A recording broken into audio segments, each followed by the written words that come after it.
brought to you by BoardGameAtlas.com, the fastest growing board game community in the world.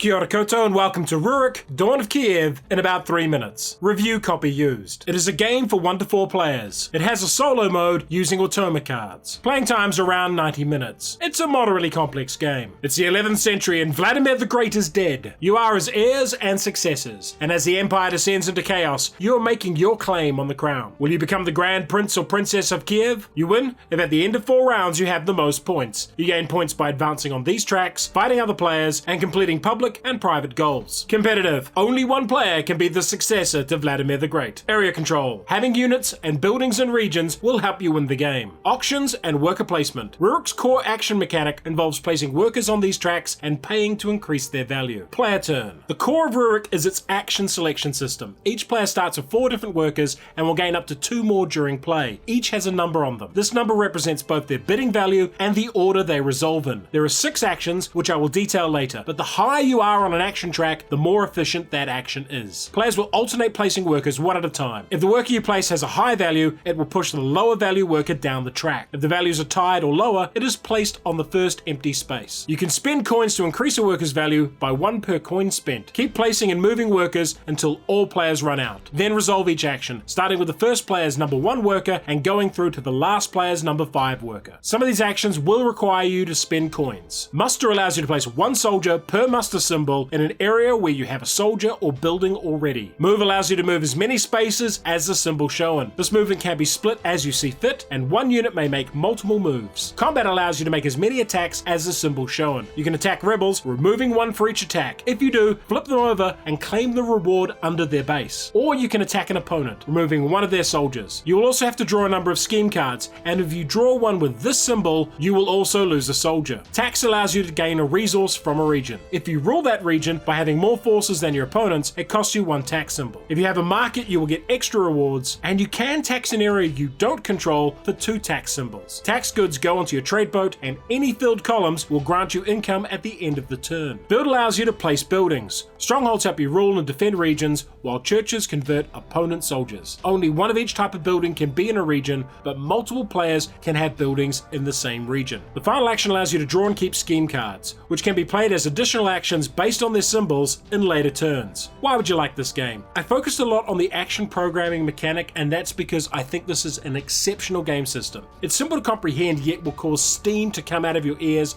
as you plan the best possible moves with it. Outside of that engaging system, the core game is good, with a nice mix of area control, building, resource gathering, and conflict. But not so much conflict that you feel as though you're at each other's throats the whole game. Rurik is not about assembling massive armies and fighting set battles. It's a game of planning, positioning, and knowing the best time to act. The heroes and their figures are also very nicely done. The best thing about this game is the action programming, but as I've already mentioned that, I'll give a shout out to Rurik's excellent production values and wonderful storage system. However, that action programming system will overload some people, and it might be the most analysis paralysis prone game ever designed. The victory point system is also a pro and a con, as once you advance on the track you cannot go backwards. While this stops kingmaking, it can also make it difficult to pull in a leader. I find the feel of this game, with its limited combat, action planning, building and resource gathering, similar in many ways to Scythe. And if you like the idea of programming actions, but want something a lot sillier, try Robo Rally. Rurik. Now I really need to take a muster action, so I should probably do that with my... If you enjoyed this video,